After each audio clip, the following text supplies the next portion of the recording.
I recently did a video comparing all of the fame farming methods for a solo player to see which ones were best.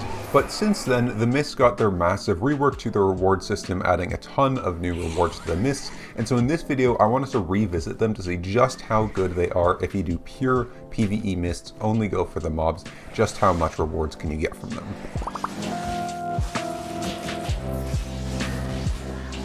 Okay, so starting off just real quickly about how I tested this and my method about how I went through it. Starting with our build, I went with a classic best fame farming build in the spiked gauntlets. I used about tier 7 equivalent and my gauntlets were about 1350 IP. Now just to note, you do not need to copy this build exactly. Really, there's only 3 parts of this build that are really important: the spiked gauntlets, the Thetford cape, and then any cloth robe for that high base damage boost. I only used the Robe of Purity because I wanted to spec it up. Along with that, I took the Guardian Helmet and then just leather shoes with refreshing sprint. The Guardian Helmet helps you mount up easier if someone comes. You can use the shield and then mount up. And then for the shoes, really anyone's work. Again, I just wanted to spec up leather shoes, so I used leather shoes. For food and potions, it was simply just omelets for lower cooldowns, as I didn't need the damage to finish off the mobs with one hit. And potions, I just wanted a little bit of extra safety, so I went with Invis potions. In terms of how I actually went around fame farming this, I entered from Brazilian into the duo Mists. I chose the duo ones because usually they're a little bit quieter, and so it's usually a little bit easier just to focus on the PvE. It is a little bit more dangerous if a group finds you and tries to gank you, because they'll have 2 people, and typically better catch builds, but overall they're just going to be safer because there's just going to be less people. In these duo Mists, I just basically went from mob camp to mob camp, clearing it as fast as I could, getting the chest after to pick up those fame tomes, and then any of the Nightfall Abbey dungeons I went into whenever I could, as the fame in there is also quite good.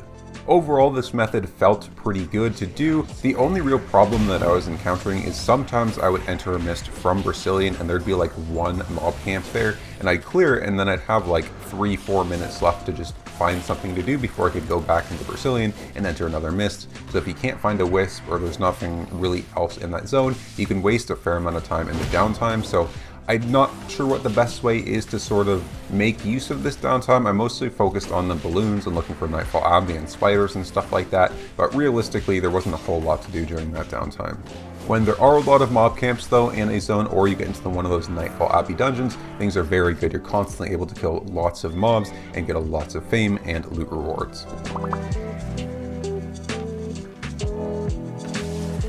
Okay, so moving on to look at our rewards that we got from testing this Mist's Fame Farm. I tracked the fame per hour, the money per hour, and the favor per hour. I didn't track the might per hour because this was in between seasons, so I didn't really have a way to track it easily. But starting with the fame per hour, it seemed to be pretty consistently around the 3 million fame per hour mark, usually running anywhere from about 2.5 million fame per hour to about 3.5 million fame per hour. Now, just quickly to note, these values are for a premium character with premium enabled. So for a non-premium character, it would be about 2 million fame per hour.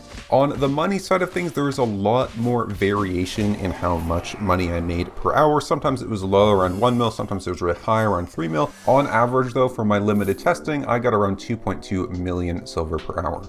Now, just as a note, this is not going to be the best estimate. Usually for tracking stuff like money per hour, I like to do the activity for at least a minimum of 10 hours because money is much more volatile than things like fame or favor. So the fame per hour will be pretty consistent across time, but the money can fluctuate a lot. So I don't know over time if this will remain consistent, but it seems like 2 mil an hour is probably going to be realistic to expect. When I tested the Mist earlier with 4.1 gear in a spear build, I was getting around 1.4 mil an hour, so this kind of makes sense in line with that. Last but not least, we have the favor per hour that I made, and I would take this number with a grain of salt because honestly, I don't know where the favor comes from in the Mist, and it was all over the place when I was testing. I would do an hour and get like 2k favor, and then the next hour I would get like 12k, 15k favor, so I have absolutely no idea. It was wildly inconsistent. I don't know where it was coming from, so it's hard to say exactly how good this number is, but I was getting around 7k favor per hour at around 7.2k.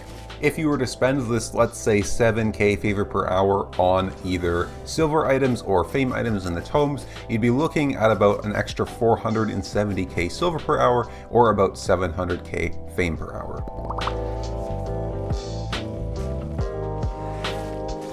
Okay, so taking those results, how good is fame farming the mists? Going in and just focusing on the PvE with a really good PvE build and completely ignoring any of the PvP.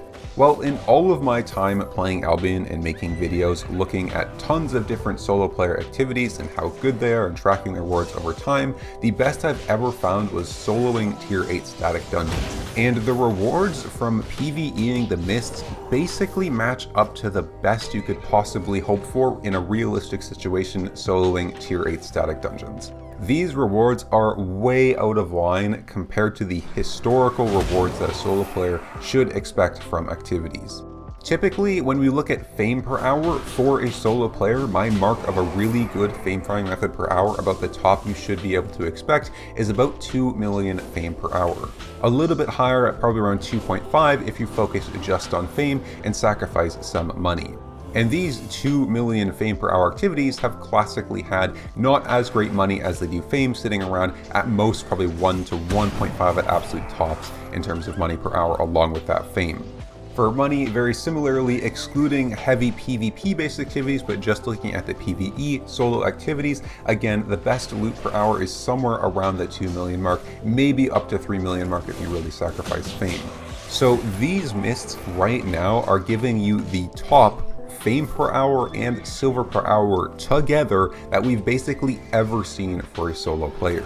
It rivals both the best fame per hour that I've ever seen and best money per hour that I've ever seen in one single activity, which by itself is crazy enough and definitely reason to go do them, but along with this, there's also massive benefits of doing the mists. For one, the favor that you gain while you do the mists is higher than most other solo activities, so if you want to add on extra fame or money based on the favor, well, the rewards get even more crazy.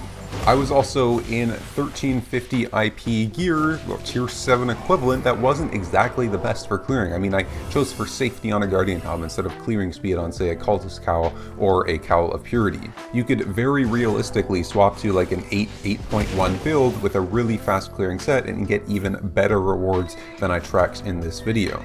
Not to mention, on top of all of that, the mists are extremely safe. If you don't want to PvP, if you don't want to die, it's pretty hard to die, assuming you have the experience not to like run into those 8.4 players or get too close to them. Especially because the meta build for clearing things fast is the Spiked Gauntlets, which just happen to have a mobility Q and W. You basically can't die unless someone just somehow gets right on top of you. So even if you could get the same rewards by soloing a tier 8 static dungeon, why would you ever go do that when it's like 100 times more dangerous and you have to bring in a really expensive set to do it, when you can just go in the mist and say, even a 4.1 nature set, you could do this pretty effectively. Sure, you wouldn't be hitting quite high rewards as I was hitting, but a 4.1 nature stock can still do all of the stuff I was doing, albeit just a little bit slightly slower. All of this is to say that this is historically, right now, and for all of Albion's existence, probably one of, if not the single best activity for a solo player to be doing in terms of rewards. Like, seriously, the mists are crazy good right now. The rewards were way overtuned and they are way too high. Really, if you're watching this video right now, one of two things is going to happen. Either SBI is going to look at this and say, okay, these are too high, and they're going to nerf the rewards of the mists, so abuse them now when you can, or they're just going to leave them as the new normal. We've experienced reward creep for a really long time in Albion. This is a bit bigger of a jump than I think we're used to, but who knows, this could be the new normal for money per hour and fame per hour. I highly doubt the money is going to stay the same, but I wouldn't be that surprised if they kept the fame the same.